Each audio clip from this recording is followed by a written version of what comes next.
مجھے نہیں پتا شوال کے ایسے 6 روزے جو بھئی شوال کے 6 روزے جو ہیں بعض علماء احناف تو اس کے قائل ہی نہیں ہیں، وہ کہتے ہیں کہ اس کو پابندی نہ کرے تاکہ لوگوں کے ذہن میں یہ نہ بن جائے کہ یہ بھی رمضان کا حصہ ہے،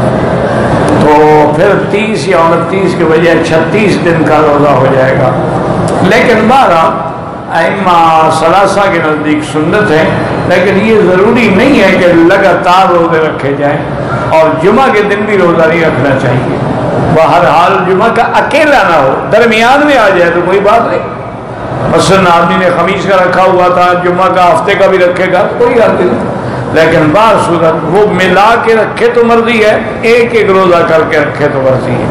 اچھا، اور سب سے بہتر یہ ہوتا ہے کہ جمعہ رات اور سوموار کا روزہ سنت ہے، تو 2 روزے اگر وہ رکھ لیں ہفتے میں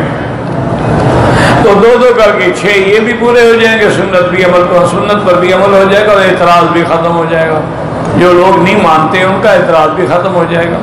اچھا، اسی طرح ہر مہینے میں 3 راتیں روزہ رکھنا سنت ہے، 3 دن لیالی البیض یعنی 13، 14، 15،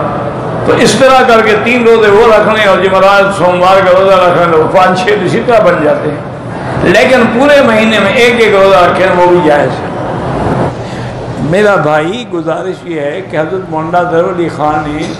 مدد ذلہ نے باقاعدہ ایک رسالہ لکھا ہے کہ رمضان کے بعد 6 شوال کے روزے نہیں رکھنے چاہیے، چونکہ ان لوگوں نے روزے رمضان کا حصہ بنا دیا، گویا وہ یہ سمجھتے ہیں کہ 6 روزے میں رکھے تو گویا رمضان ہی مکمل، تو پھر تو مہینہ 36 کا ہو گیا، 36 کا مہینہ تو ہوتا ہی نہیں۔